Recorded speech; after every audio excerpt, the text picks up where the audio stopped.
Bonjour à tous et bienvenue dans ce nouvel immédiat. Bonjour Jean-Yves. Bonjour Nicolas.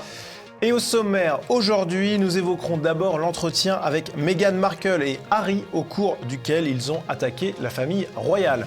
Nous nous intéresserons ensuite au traitement médiatique de la journée des droits des femmes avec notamment plusieurs omissions éclairantes. Puis, comme chaque semaine, nous reviendrons sur l'actualité médiatique hebdomadaire dans notre revue de presse. Et enfin, nous conclurons cette émission en analysant cette nouvelle affaire d'islamo-gauchisme qui secoue Sciences Po Grenoble. Immédiat numéro 339, c'est parti.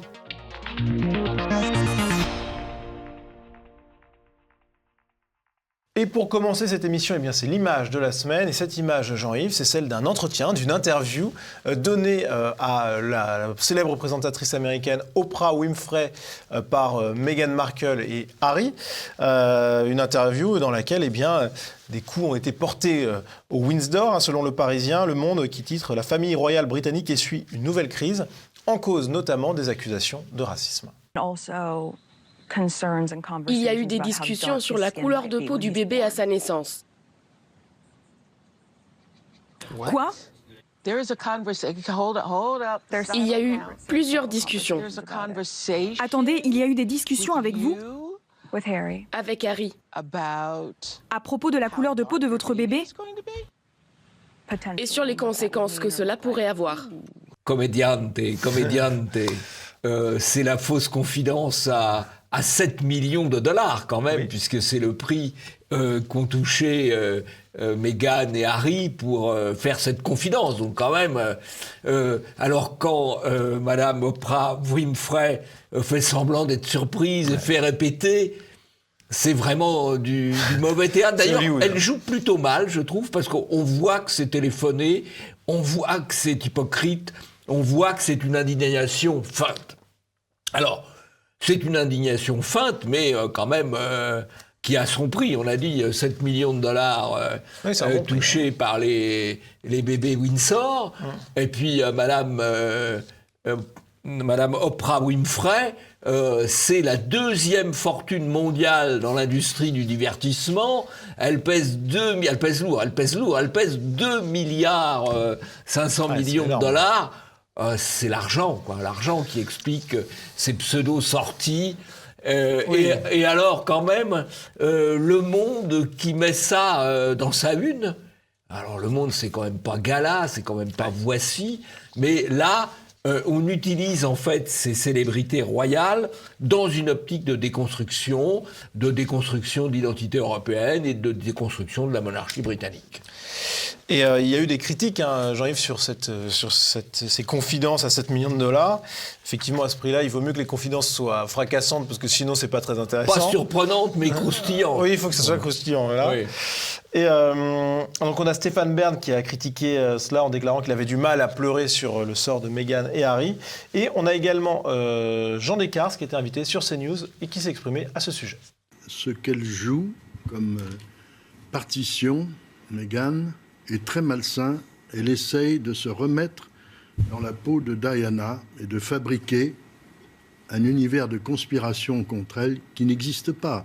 Elle a été admirablement reçue par la reine, par la famille. Alors Jean-Yves, on a parlé d'une interview à 7 millions de dollars et Harry s'y connaît en gros chiffres puisque il a passé avec Meghan des contrats avec des grosses entreprises. Oui, alors 100 millions de dollars avec Netflix, 30 millions de dollars avec Spotify. Ils ont quand même un peu le temps de voir venir, quoi. Quand ils nous la jouent miséreux, il doit y avoir un petit peu de quoi venir. Bon, franchement, ça porte un nom. C'est de la prostitution royale. Ils vendent son nom, ils vendent leur... c'est quand même assez triste, quoi. Voilà. Ouais, effectivement.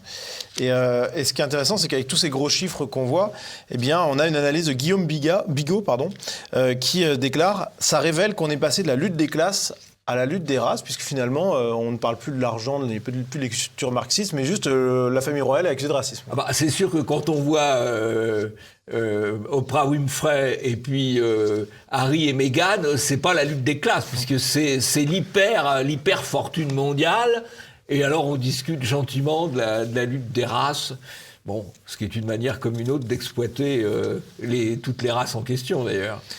Alors en tout cas, pour réagir à cette grosse polémique mondiale qui est née de cet entretien, eh bien, la reine Elisabeth a choisi la désescalade. C'est ce que nous annonce Le Figaro. Le journaliste Figaro qui écrit « La reine a pour l'heure montré plus de hauteur de vue et de décence que le couple frondeur ». Donc, elle a une très belle expérience, la reine, une très belle image. Elle est encore en grande forme, elle continue de monter à cheval, elle a toute sa tête, voilà. En tout cas, ce qui est intéressant, c'est une belle image de la monarchie britannique, peut-être la dernière, on verra. En tout cas, le Figaro qui prend parti, c'est quand même intéressant à relever. Et puis, par contre, de l'autre côté du spectre médiatique, on a France Culture qui produit une émission avec ce tweet. La monarchie britannique s'est constituée lors de l'expansion coloniale. En ce sens, la famille royale est héritière de ce passé et ne peut être dissociée de la question raciale en Grande-Bretagne. C'est une citation de Nada Afyouni, docteur en civilisation britannique. Oh, docteur en civilisation britannique, alors là, en fait, c'est pas sérieux. Parce que la monarchie britannique, elle commence avec Guillaume le Conquérant, et même avant, puisque Guillaume le Conquérant remplace un monarque britannique. Ensuite, elle se construit.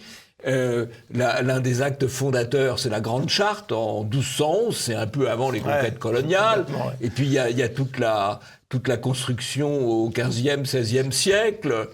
Bon, après, c'est vrai qu'il y a la période coloniale, mais qui est un aspect important, mais pas forcément unique et pas forcément le seul à prendre en considération dans l'histoire de la monarchie britannique. C'est l'obsession coloniale, l'obsession raciale, l'obsession de l'esclavage, l'obsession de la repentance. Basta. Et ce qui a été aussi un grand fait médiatique, Jean-Yves, de l'Outre-Manche, eh bien, c'est que le présentateur vedette Piers Morgan de Good Morning Britain sur la chaîne ITV, donc une grande figure de la matinale télévisuelle Outre-Manche, a quitté son émission après une bronca suite à des critiques de sa part contre Meghan Markle. Et il a été viré, de fait. Alors, il est parti de son plein gré. Il est parti de l'émission et il revient plus. Enfin, on ne sait pas trop. En fait, à l'heure où on tourne cette émission, on n'en sait pas plus, sinon que ses commentaires ont été mal perçus, a priori, par certains téléspectateurs. Et en fait, il est interdit de critiquer, quoi. Ouais. Je veux dire, ces gens-là, comme dit le Figaro, avec un terme, je pense, humoristique, les frondeurs à 140 millions de dollars, ça va. On n'a pas le droit de les critiquer, quoi. Ouais. Voilà. C'est quand même incroyable. Ouais. Ce qui est intéressant aussi, c'est qui remplace. Dites-moi, qui remplace Eh bien, on a eu le lendemain, on a donc eu sa remplaçante, Ranveer Singh, qui est une grande présentatrice britannique. Indienne. D'origine indienne, extra-européenne. Bah, c'est le grand remplacement médiatique. Hein. Ouais, en tout cas, on va voir s'il revient, Piers Morgan, mais en l'état... Parce que lui, il fait très british à l'ancienne. Là, c'est les néo-british, quoi. Exactement. Hein. Passons au premier sujet, féminisme, propagande médiatique et occultation.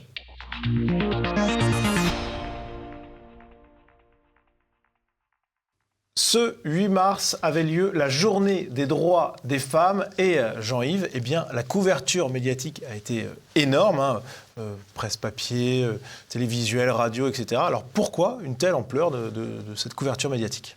Bah, si vous voulez, c'est une opération médiatique. Les journées, elles ont des buts commerciaux ou des buts de propagande. Par exemple, la journée des grands-mères, qui a eu lieu, je crois, la semaine d'avant, il y a 15 jours, c'est une opération commerciale pour les fleuristes. Voilà. Bon. Mais on n'en parle pas plus que ça.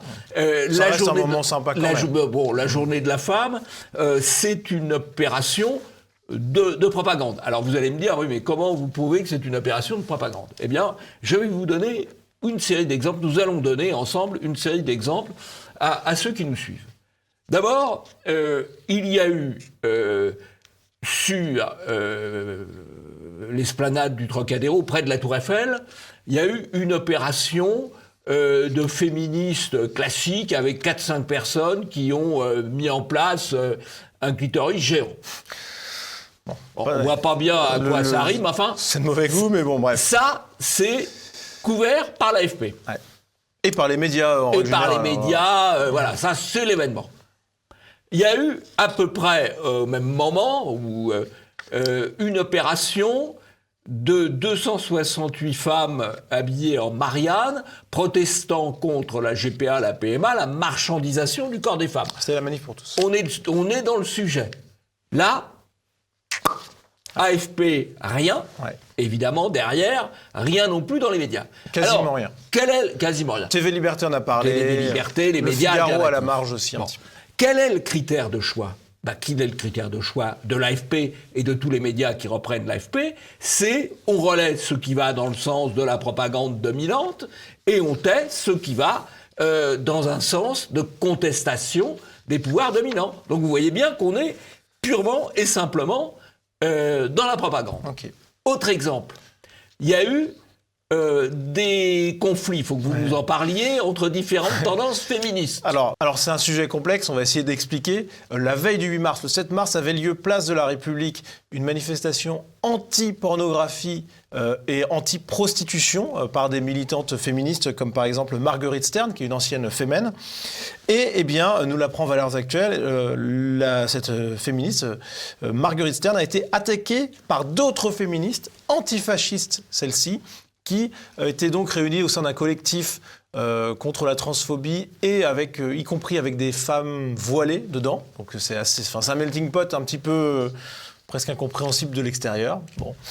Et le problème, c'est qu'elles ont perturbé cette manifestation en jetant des œufs sur Marguerite Stern il y a eu des coups qui ont été échangés, même quasiment, avec une revendication antifasciste contre... Enfin voilà, c'est un combat qui est complexe à expliquer, je vous le cache pas, Jean-Yves. Aïe, aïe, aïe, c'est dur à suivre votre mais affaire. en tout cas, voilà, il y a deux branches du féminisme qui se sont d'extrême gauche, voilà, qui se sont un peu alpaguées, quoi. Un peu alpaguées, voilà. C'est un fait. C'est un fait. Il y a deux branches d'extrême gauche. Si j'ai bien compris, les transgenres et les voilés d'un côté. Voilà. Et les anti-prostitution et les anti-porno de l'autre. Bon, bref. C'est un sujet d'ailleurs. C'est intéressant. Sauf que ça n'intéresse pas les médias. Ouais. Sauf que ça n'intéresse pas les médias, à part Valeurs Actuelles d'un côté, qui en parle, c'est quand même un événement. Si on parle des faits de l'événement, on parle de ces événements-là. Et Charlie Hebdo, où ils ont d'ailleurs comme collaboratrice une autre femelle, ce qui explique peut-être cela. Ina Chachev. Et donc on voit bien qu'on est dans la propagande, parce que là, quand il y a un vrai conflit entre deux tendances du féminisme et de l'extrême gauche, on n'en parle pas. Silence. Oui, tout ce qui peut être considéré comme un couac, on évite d'en parler. Voilà. Ouais. Donc on voit la deuxième exemple de propagande. Et alors, il y a d'autres occultations aussi par les médias, c'est aussi les autres féminismes, on va dire, puisque bien, il y a d'autres tendances que le féminisme d'extrême gauche, on va dire. Et il y a des médias qui en parlent malgré tout. On va écouter Boulevard Voltaire qui interroge Alice du collectif Némésis et qui nous parle du féminisme. On est extrêmement complémentaires et on essaie vraiment, en tout cas moi dans mon combat quotidien dans le féminisme, c'est de lutter contre la guerre des sexes qui aujourd'hui est envahissante. Le combat féministe est aujourd'hui porté par des personnes qui parfois aussi ont, même dans leur comportement, un frôle d'hystérie.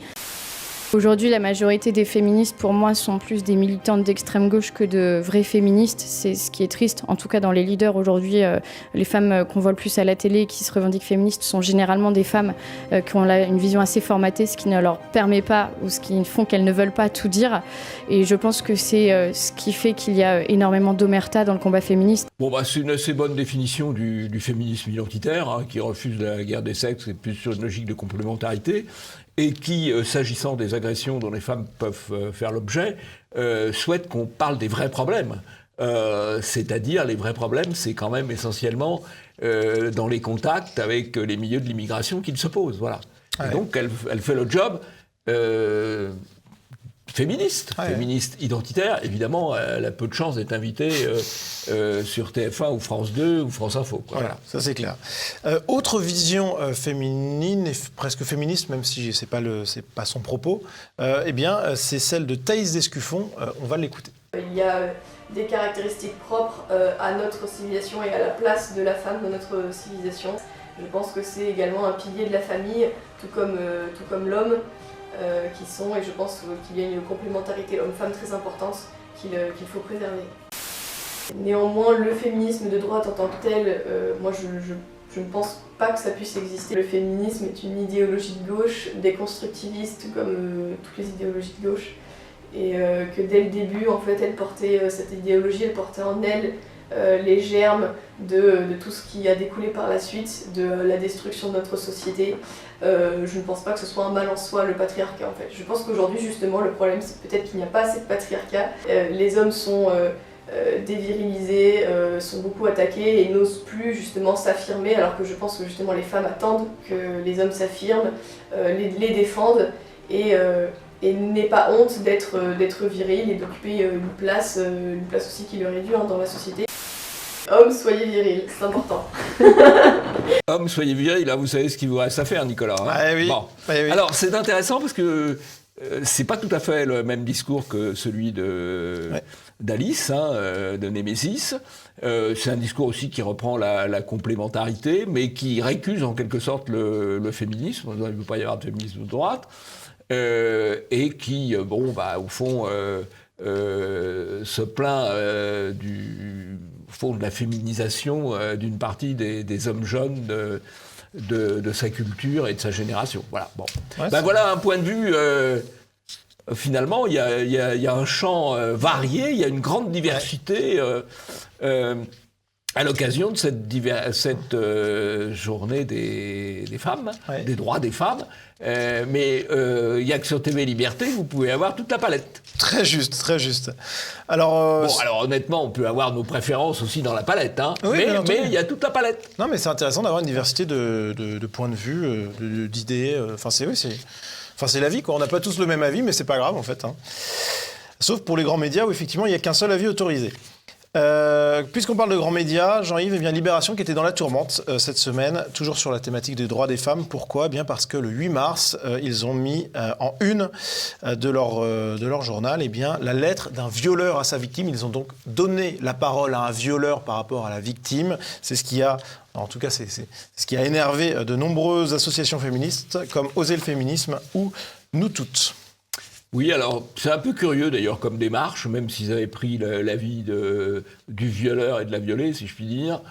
C'est curieux comme démarche, mais ils se sont pris la porte là, puisque ils ont été victimes à leur tour de la cancel culture et d'une campagne de diabolisation finalement. Hein, à qui le tour? Et puisqu'on est toujours dans les médias, on va s'intéresser au Monde, puisque à l'occasion de cette journée des droits des femmes, les décodeurs ont sorti un petit article, 8 idées reçues sur la journée internationale des droits des femmes, un article rédigé par Marie Slavisek, qui... C'est une décodeuse alors. Une décodeuse, exactement. Une décodeuse. Voilà, et qui a donc, sur un point, écrit... Les femmes gagnent en moyenne 16,8% de moins que les hommes en équivalent temps plein, c'est-à-dire pour un même volume de travail. Le sous-entendu est clair, Jean-Yves. Les hommes gagnent plus que les femmes. Alors c'est vrai globalement, hein. C'est vrai globalement, simplement, ça n'est plus vrai si on prend les salaires au même niveau, où là c'est un écart de 5%, ce qui est quand même relativement faible. Même niveau dans la même entreprise, c'est encore plus faible. Et même niveau, même entreprise, même fonction, c'est quasiment infinitésimal. Il y a d'ailleurs la même situation comparativement en Allemagne et en Grande-Bretagne. Bon, il y a, c'est vrai, une explication quand même, c'est que les femmes ont des carrières souvent moins continues que les hommes. Oui, mais à carrière strictement égale, dans la mesure où les maternités restent quand même, concernent quand même davantage les femmes que les hommes, quoi qu'on en dise. Voilà. Et donc, ça peut être l'explication globale. Par contre, même fonction, même entreprise, même niveau, il n'y a absolument aucune inégalité. Voilà. Alors, l'étude en question montre 1% et quelques de différence. C'est du bruit statistique. C'est l'épaisseur du trait, ça. Exactement. Et donc, mais ça, c'est un bobard qui est très habituel chez les médias. Le bon bobard est celui qu'on répète. Ouais, mais c'est fou. Et finalement, à partir du moment où un bobard est répété, si vous êtes sur un plateau...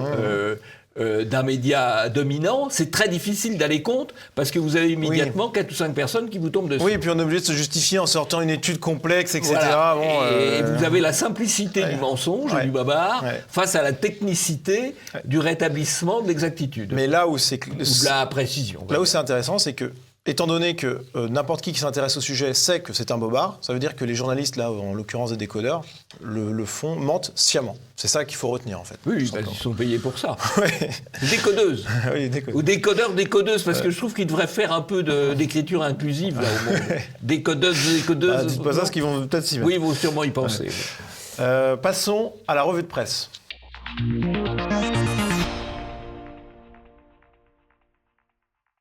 Et pour commencer cette revue de presse, on se réintéresse à Libération avec Jean-Yves, cette une. Médias en Europe, la censure s'élève à l'Est. Alors ça, c'est formidable, parce que en France, dans les médias mainstream, il y a 95%, voire davantage, de propagande mondialiste, immigrationniste, et ceux qui ne sont pas d'accord avec ça, ou une toute petite partie. Et on va même plus loin, puisqu'on estime que sur CNews, où il y a les deux côtés, c'est déjà insupportable. C'est-à-dire que à l'Est, c'est différent, effectivement. À l'Est, il y a des médias mondialistes, immigrationnistes, proches de Soros, avec du capital étranger. Et puis, il y a des médias qui défendent des thèses un peu plus identitaires, un peu plus nationales. Donc, c'est à l'Est qu'il y a un vrai pluralisme. Oui, c'est de la diversité, c'est vrai. C'est pas à l'Ouest. Mais ça choque les journalistes de l'Ouest qui considèrent que le pluralisme, c'est quand eux et eux seuls ont le droit de parler. Alors, heureusement, il se développe un certain nombre de médias alternatifs, y compris pour nous informer sur ce qui se passe réellement à l'Est. Il y a le Visegrad Post qui nous parle de la Hongrie, de la Tchéquie, un peu de la Pologne. Et puis, il y a un nouveau média qui vient de se créer, Tizol.fr, qui est un média héritier de Solidarność. Solidarność qui avait été le grand mouvement populaire qui avait contribué à renverser ou à mettre en cause le communisme en Pologne. Eh bien, ce média a maintenant une branche française, Tizol.fr, qui va nous apporter un certain nombre d'informations et de réinformations sur ce qui se passe réellement en Pologne, de même que Russia Today ou Sputnik peuvent nous donner d'autres informations sur ce qui se passe en Russie. Bienvenue à tous ces médias alternatifs. En attendant, c'est vrai que cette une de Libération, elle est collector. La censure s'élève à l'Est, c'est assez incroyable. Autre sujet médiatique de cette semaine, ce sont ces émeutes qui, depuis plusieurs nuits maintenant, enflamment les cités françaises, et notamment dans la région de Lyon. Et Jean-Yves, tout ça un petit peu pas dans le silence total, parce que les médias en parlent un petit peu, mais c'est très discret. Ça reste un petit peu la presse locale. J'aime beaucoup le titre du Progrès, « Violences urbaines à Bron ». 5 interpellations, Gérard Darmanin condamne. Ça, c'est un événement. Un ministre de l'Intérieur qui condamne des émeutes, ça, c'est vraiment un événement, quoi. Il sait faire que ça. Il sait faire que ça, voilà. Ouais. C'est le condamnisme. Ouais. Condamnisme, puis ça condamne, voilà.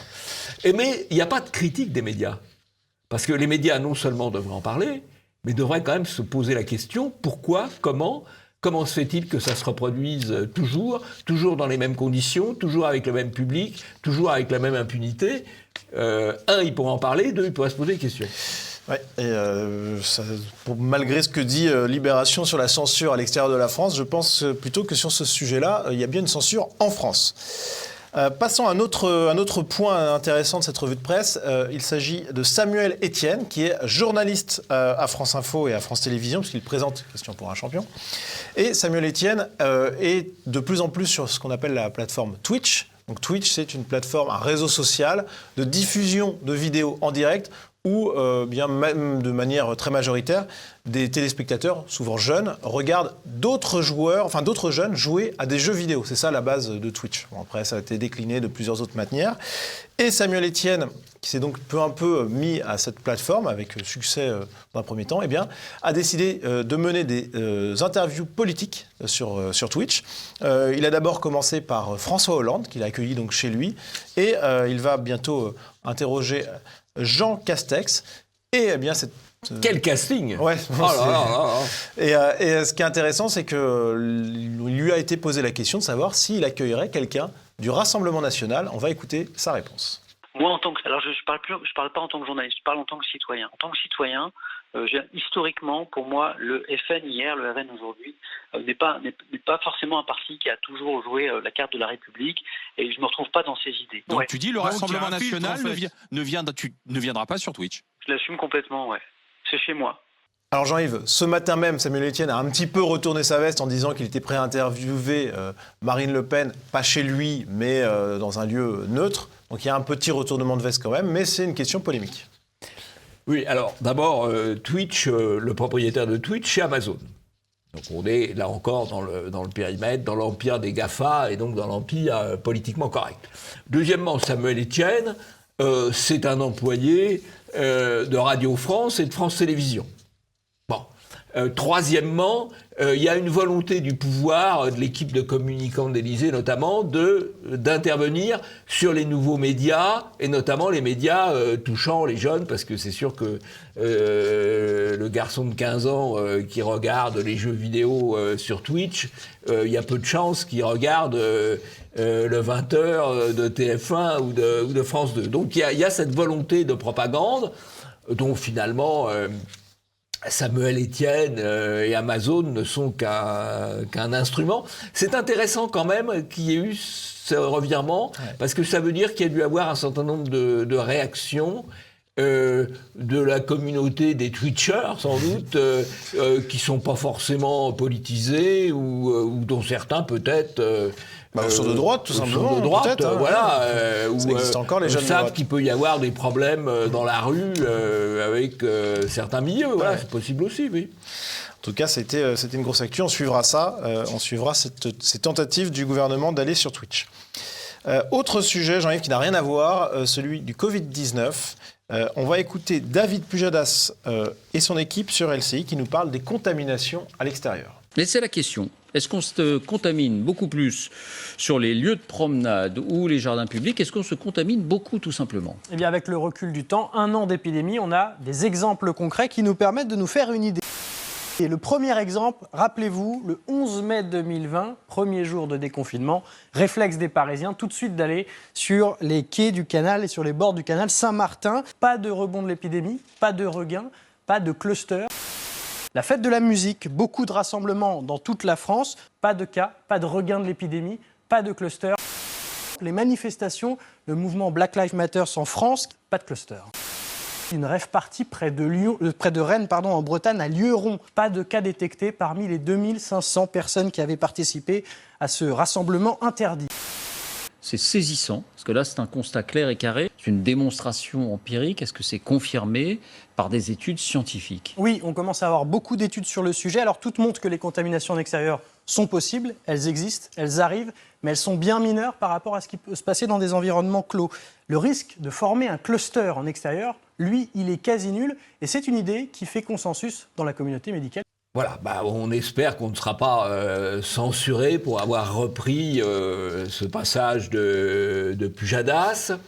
Je voudrais quand même ajouter quelque chose. On vous avait parlé la semaine dernière du décalage entre l'enquête de l'INSERM, qui date de mi-février, et qui avait beaucoup alimenté la peur dans la deuxième quinzaine de février, et les résultats.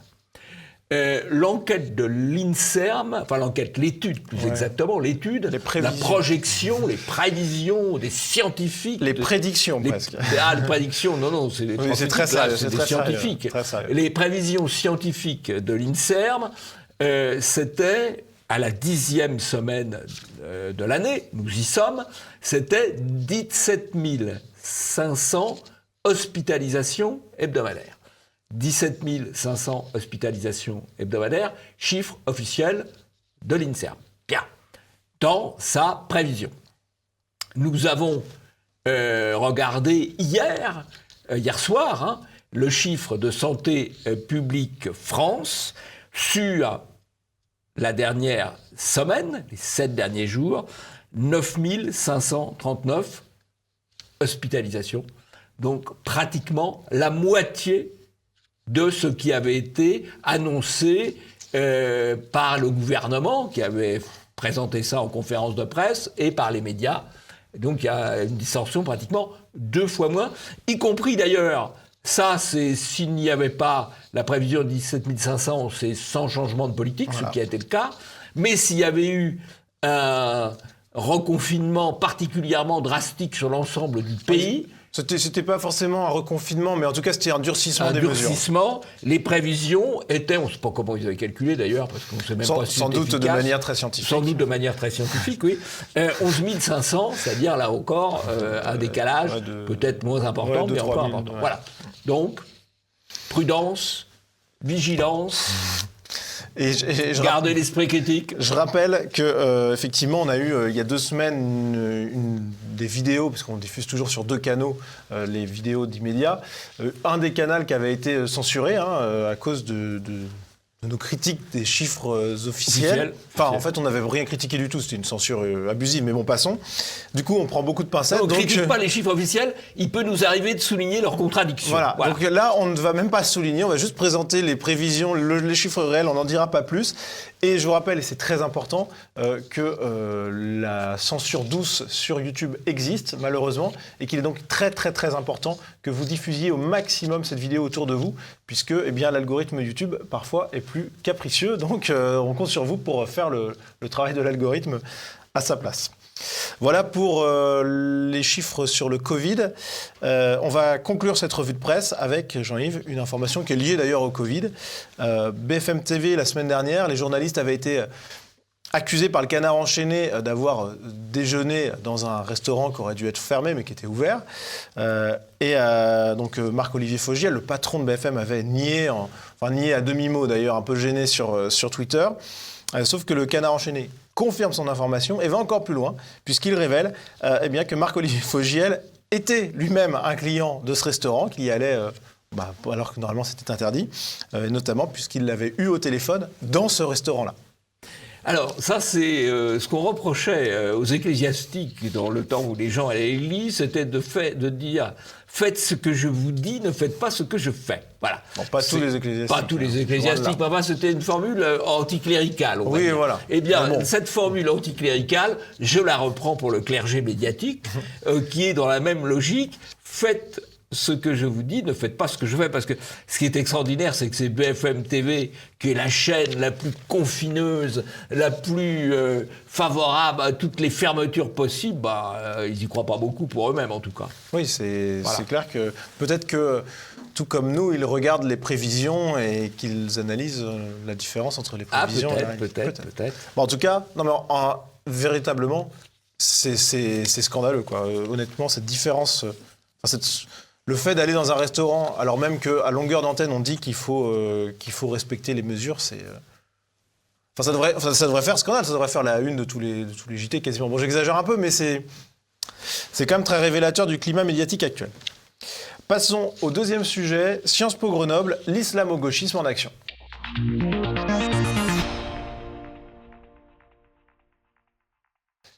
Sciences Po Grenoble est en émoi, après un atelier antiraciste, contre l'islamophobie, etc., 2 professeurs ont été visés par des accusations publiques d'islamophobie. Leurs noms ont été placardés sur les murs. On va regarder tout de suite le reportage de CNews. Les noms de 2 professeurs placardés jeudi dernier à l'entrée de l'Institut d'études politiques de Grenoble. Tous 2 accusés d'islamophobie. Les affiches, relayées sur les réseaux sociaux par des syndicats d'étudiants avant d'être supprimées, font désormais l'objet d'une enquête du parquet pour injure publique. L'un des professeurs visés déplore un manque de soutien de ses collègues et se dit très affecté. Je ne fais que trembler, je ne dors pas, je suis dans un état nerveux extrêmement tendu. Mais je n'ai pas peur, je n'ai pas été menacée, je ne veux pas m'ériger en martyr potentiel. Certains élèves, pourtant, s'inquiètent pour la sécurité de leurs enseignants. J'ai peur pour mes professeurs, puisque le cas Samuel Paty, effectivement, m'a marqué, mais nous a aussi marqué tous. Ça va trop loin et je dirais que la prise de conscience des étudiants tarde à se faire sur ces sujets-là. Hier, le ministre de l'Intérieur, Gérald Darmanin, a appelé à protéger les enseignants de la vindicte populaire. Bon, là, le choix du vocabulaire par le ministre de l'Intérieur est quand même assez exemplaire. Il dit que les professeurs sont menacés par la vindicte populaire. Ils ne sont pas menacés par la vindicte populaire. Ils sont menacés par la vindicte islamiste, par la menace islamiste. Il faudrait commencer à employer les mots qui conviennent, mais là, on est dans la novlangue comme très souvent. Alors, ce qui est intéressant, c'est que Klaus Kinzler, le professeur de Sciences Po, il a été invité sur CNews ce mardi. On l'écoute. Une majorité des enseignants-chercheurs n'a pas le courage de dire que je suis un démocrate. Ils n'arrivent pas. Hier, ils ont discuté 3 heures. Ils se sont déchirés. Il y en a 20 peut-être qui n'ont rien dit. Il y a 2 qui m'ont défendu. 2. Et le reste, les grandes gueules, je dirais, par mes collègues, ont discuté pendant 2 heures sur le ton inapproprié que j'ai utilisé dans les mails avec ma collègue au mois de décembre. Vous voyez ? Ils n'ont toujours pas compris ce qui se passe. Ils sont imperméables à la réalité. Ils sont enfermés dans leur tour d'ivoire bétonné où ils pensent avoir toujours raison et ils ne comprennent rien. Et en plus, humainement, c'est pour moi choquant. J'ai un mail d'un des collègues qui a dit ce qu'ont fait les étudiants vis-à-vis de moi, mettre ma vie en danger, c'est pas plus grave que mon conservatisme moral. Il y a une majorité de mes collègues qui m'a hait maintenant. Parce qu'en plus, je traîne, à leurs yeux, l'établissement dans la boue. Alors que c'est moi qui risque ma peau, en fait. Heureusement qu'il y a CNews pour donner la parole à ce type de personnes courageuses. Je crois que ce qui ressort de l'attitude de cet homme, qui vient d'ailleurs de la gauche, mais peu importe, c'est qu'il a une réaction courageuse, il ne plie pas, il se montre. Et ça, c'est très bien. C'est un bel exemple. Ouais, c'est un bel exemple. Il résiste à la diabolisation, il combat la diabolisation, et sans doute sans avoir lu le manuel. Mais votre manuel. Mon manuel de lutte contre la diabolisation, mais il l'applique, c'est encore mieux. C'est encore mieux. Et c'est bien de le lire aussi. Oui, c'est bien aussi. Et ça a été salué par Bernard de la Villardière, qui a tweeté son soutien à ce professeur. Et dans l'émission Face à l'info sur CNews, Jean-Sébastien Ferjou, le fondateur d'Atlantico, a fustigé la culture de la lâcheté. Il y a la fameuse phrase de Staline, vous savez, accuse un homme de droite d'être fasciste, le temps qu'il perdra à se justifier, c'est autant de temps qu'il n'argumentera pas. Mais moi, je voudrais parler d'autre chose. Un petit coup de conservatisme, j'assume, c'est Raymond Burke qui dit « Finalement, pour que le mal triomphe, il suffit de l'inaction des hommes de bien ». Un petit coup de libéralisme, Raymond Boudon, on a oublié Raymond Boudon, c'est un universitaire libéral, on se souvient plus de Raymond Aron, mais pourtant il a très bien décrit la manière dont les minorités actives parviennent à imposer leur volonté à la majorité. Pourquoi ? Parce que tout simplement, bien souvent, il y a un coût social et c'est exactement ce qui se passe là, regardez dans les universités. C'est-à-dire que si vous vous opposez, il y a un coût social à assumer parce que soit on vous menace de vous faire virer, soit vous allez perdre des revenus publicitaires, enfin bref. Donc, et il a très bien décrit ces mécanismes-là, Raymond Boudon, et donc je trouve que nous devrions tous le relire pour voir comment nous opposer à cette montée de la menace des minorités. Alors, je crois que Ferjou dit l'essentiel. Ce qui est en train de tuer la civilisation européenne, la société européenne, ce qui est en train de tuer la France, c'est la lâcheté des élites. Et à partir du moment où il y a un certain nombre d'hommes qui se lèvent, comme ce professeur, ou comme Ferjou, ils peuvent engager une dynamique du courage. C'est la seule chose qui puisse nous sauver aujourd'hui. Et Éric Zemmour a évoqué cette affaire de Grenoble en mentionnant évidemment l'islamo-gauchisme. S'ils voulaient donner une preuve que l'islamo-gauchisme existait, eh ben, ils auraient inventé toute cette histoire. Tous ceux qui ont passé leur temps à dire que ça n'existait pas. Là, on l'a vu à l'œuvre, l'islamo-gauchisme. Bon. Je pense que la raison, elle est simple. Je pense que la raison, elle est dans le pacifisme et dans la crainte de la violence et dans la crainte du nombre. C'est toujours la même chose, c'est-à-dire qu'il y a des rapports de force. Il y a une Europe qui, depuis la guerre 14 et plus encore depuis la Seconde Guerre mondiale, a renoncé à la force, qui a honte de la force, qui n'assume plus la force. Nous sommes devenus tous des pacifistes. Et en face, nous avons une civilisation qui assume la guerre et avec des gens qui se soumettent et qui s'allient à cette force. Zemmour, toutes les semaines pratiquement, on le cite parce que toutes les semaines, il dit des choses fortes que très peu de monde dit, voire que personne ne dit, en tout cas que personne ne dit avec cette possibilité de toucher 1 million de personnes à chaque fois. Ouais. Toujours en évoquant ces propos qu'on n'entend pas forcément ailleurs, on va écouter pour conclure Jean-Sébastien Ferjou qui a évoqué les causes de cette situation à Grenoble en envisageant des hypothèses politiquement incorrectes. Quelles sont selon vous les racines de cette culture de la lâcheté et que faire ? Elles sont certainement multiples. Alors bien sûr, il y a une part de haine de nous-mêmes, probablement. Moi, je pense que l'Occident n'a toujours pas dépassé le traumatisme de la Deuxième Guerre mondiale. Mais il y a des gens qui l'instrumentalisent très bien, parce que la cancel culture, la culture de bâillon, c'est quoi? C'est l'instrumentalisation de cette culpabilité sur tous les sujets. Et plutôt que de dire, oui, peut-être y a-t-il des discriminations qui sont liées à des constructions sociales, mais d'autres sont liées à des raisons historiques, à des raisons biologiques, etc. Non, nous sommes obligés, enfin, nous acceptons plus exactement, qu'ils nous imposent cette vision-là. Il met le doigt là où ça fait mal. Parce que finalement, il y a un certain nombre de domaines, de situations dans lesquelles, effectivement, les Noirs peuvent paraître en situation... les extra-européens de manière générale. Les extra-européens moins à l'aise que les Européens. Bon. Alors, il y a la première explication classique qu'on veut imposer, qui est la construction sociale. Donc le racisme systémique. Il y a le racisme systémique, un mot d'ailleurs de novlangue, parce que ça n'existait pas il y a 3 ans. Hein. On est en pleine novlangue, là aussi. Et puis, il y a peut-être d'autres hypothèses. D'abord, des incompatibilités de civilisation. Et puis, chacun ayant ses propres règles, ses propres modes de fonctionnement en fonction de sa civilisation d'origine. Puis, il y a peut-être aussi des différences, mais même sûrement, des différences biologiques, des différences génétiques qui peuvent avoir des conséquences dans un certain nombre de domaines. Oui, il a raison de dire cela, bien sûr. Bien sûr, il ne faut pas se laisser intimider et reprendre toujours la doxa de l'adversaire. Bravo, Ferjou, là, il est excellent. Là. Et ben voilà, c'est noté. C'était un premier coup de chapeau qui précède celui que vous avez pour conclure cette émission. Un coup de chapeau pour la revue de Michel Onfray. Alors, la revue de Michel Onfray, c'est la revue Front Populaire. C'est une revue très élégamment présentée. Ouais, c'est vrai. Avec des contributeurs intellectuels de très bon niveau, hein, beaucoup de normaliens, ce qui est quand même plutôt une garantie en matière intellectuelle,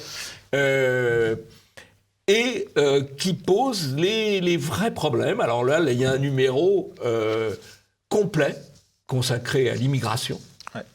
Bon, alors, on va me dire, ils en parlent maintenant, ils auraient pu en parler avant. Non, c'est bien qu'ils en parlent maintenant, et avec beaucoup de sujets intéressants sur les mineurs isolés, sur la double nationalité, sur les travailleurs détachés, beaucoup de sujets très intéressants. Un très bon papier, personnellement, que j'ai trouvé, qui parle du droit, par un normalien avocat qui évoque le passage du droit de l'immigration au droit à l'immigration. Ça, c'est à mon avis très, très pertinent. Moi, personnellement, je serais partisan de mettre en place un droit de la remigration. Mais il pose bien les termes de manière juridique. Il y a aussi un article sur l'assimilation. Bon, c'est un sujet. L'auteur il est plutôt favorable à partir d'exemples historiques plus ou moins convaincants. En tout cas, il y a du débat, quoi. C'est extrêmement intéressant. C'est une bonne revue, bien présentée. Ce sont beaucoup d'hommes de femmes qui viennent de la gauche, pas uniquement d'ailleurs, puisque c'est un peu transversal. En tout cas, ça mérite d'être acheté. Immigration, éviter le naufrage, c'est noté, Jean-Yves. Mais écoutez, merci à vous d'avoir suivi cette émission. N'oubliez pas de la diffuser au maximum autour de vous. Et Jean-Yves, on se dit à la semaine prochaine. À la semaine prochaine.